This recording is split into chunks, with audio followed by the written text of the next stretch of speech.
Hey, what's going on, y'all? Carmaster Craig here, and this is part 2 of our mini-series on how to play the Pokemon TCG.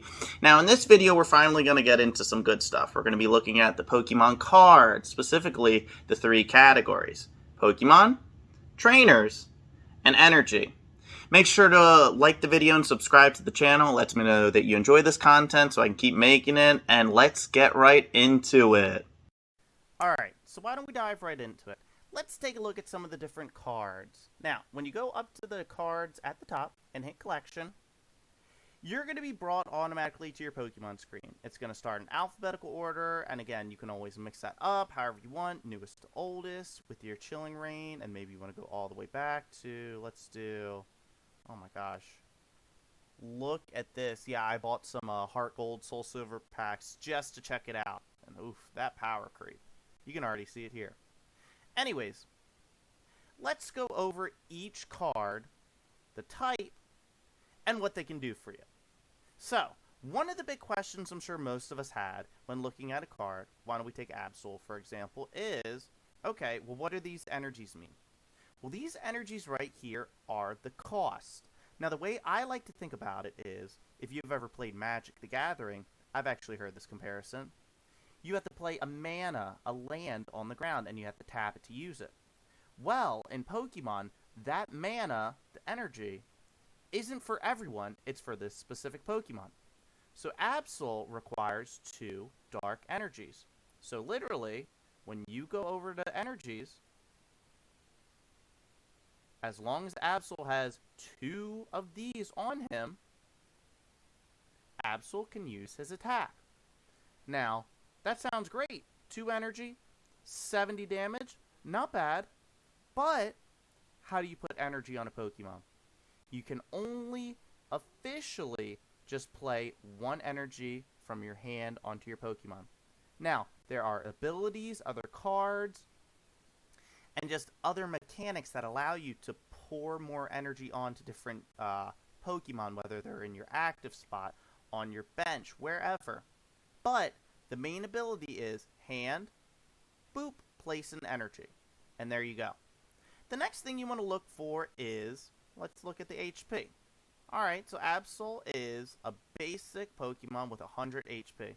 That's not bad. In terms of playability, this isn't a bad card by any means. You can play it automatically, and you have 100 HP, basically your defense points, and a 2 energy, 70 damage attack. This isn't a bad card at all, and surprisingly it's from Champion's Path, which is not known for playability. Now the other things on the very bottom come into play as well.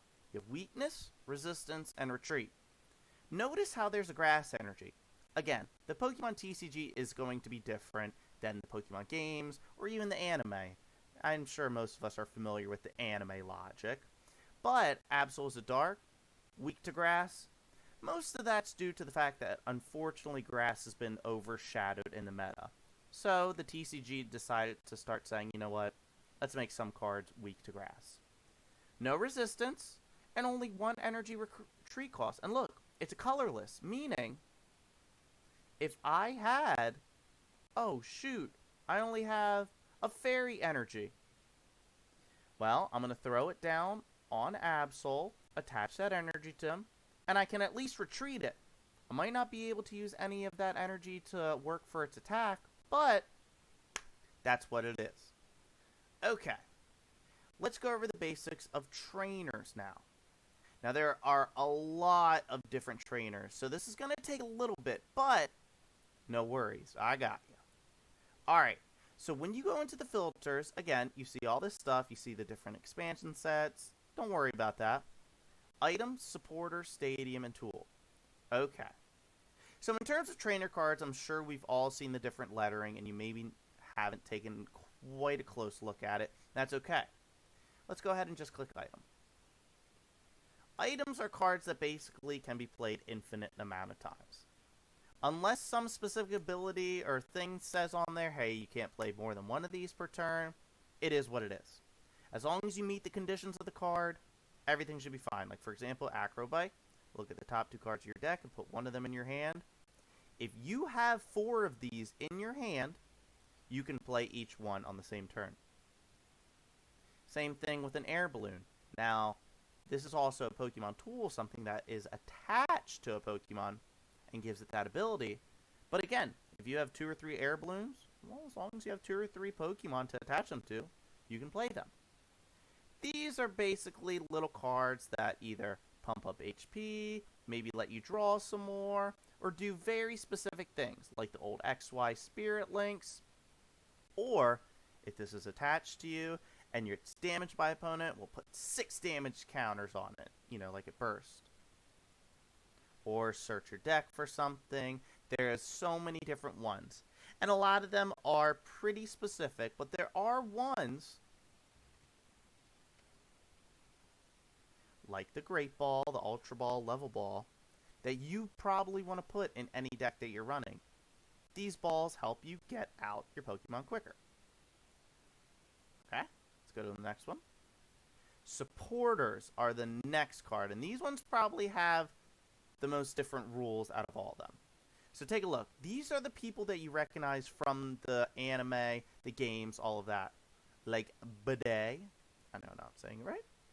Or let's just go, well, Birdkeeper's classic icon. Yeah, Blaine.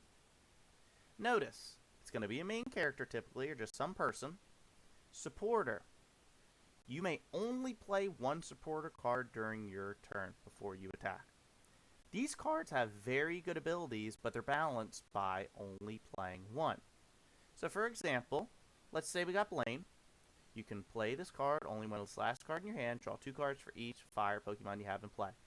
Not bad at all, especially if you're running an all-fire deck, and you got one in active, full bench. That's 12 cards if this is the last card in your hand. That's not bad, but it's really niche. A lot of cards that people tend to run are the Marnie. Yes, everyone loves Marnie. And this is typically what you'll see in decks. A draw card and a disruptor at the same time. Each player shuffles their hand and puts it on the bottom of their deck. If either player puts any cards on the bottom of the deck in this way, you may draw 5 cards and your opponent draws 4 cards. And that's the way it goes. You get to draw cards and you're also disrupting your opponent as long as they don't have 2 or 3. But sometimes it's worth it. Now, supporters are very key to the game, and this is when you can get the full arts, the rainbow arts, all these sorts of different things. We'll go over specific ones that are probably good for your deck in another video, but for right now, we're just getting our feet wet. And the last one, since we already saw tools, stadiums. Things that you can put in play, but that are worded once during each player's turn. Notice each player's, because they work for both of you. Almost always. You may search your deck for a basic water or basic fighting Pokemon and put it onto their bench. Very good card. And again, these can only be played once per turn too. Now, take a look at the bottom. Stadium stays in play when you play this card. If another stadium comes in play, a stadium with the same name is in play, you can't play this card. You can only play one stadium per turn. There's a lot of mechanics that if there's stadiums in the graveyard, or graveyard discard pile, then your Pokemon have abilities. So it doesn't say you can only play one stadium per turn, but again, typically you're not going to play stadium and be like, oh wait a minute, I want this one instead. That's kind of an on-you thing. And finally, the last one, energies. We have a lot of different energies. Let's go up to filters, apply. And if you notice, it starts off in alphabetical order with some special energies. These are in the new standard ones, and each energy has one except for fairy because it's no longer standard, and they phased it out. It's a grass special energy.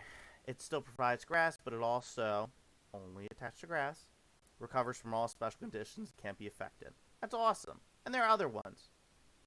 No weakness, provides this if you have more prize cards, and is attached to GX, provides every type of energy, only 2 at a time. There's a lot of specific things. But again, energies simply are what they are. A tool meant to pump up the Pokemon. So quick review, Pokemon, the things that you battle with. Look at the type, look at the energy. What do you need? What do you want to put in? Trainers. Just take that off. You got your items, supporters, stadiums, tools, and finally your energy. Now, in the next video, we'll start getting into deck building But thank you so much for watching. Let me know if you have any comments in the section below, and I will see you next time. Bye-bye.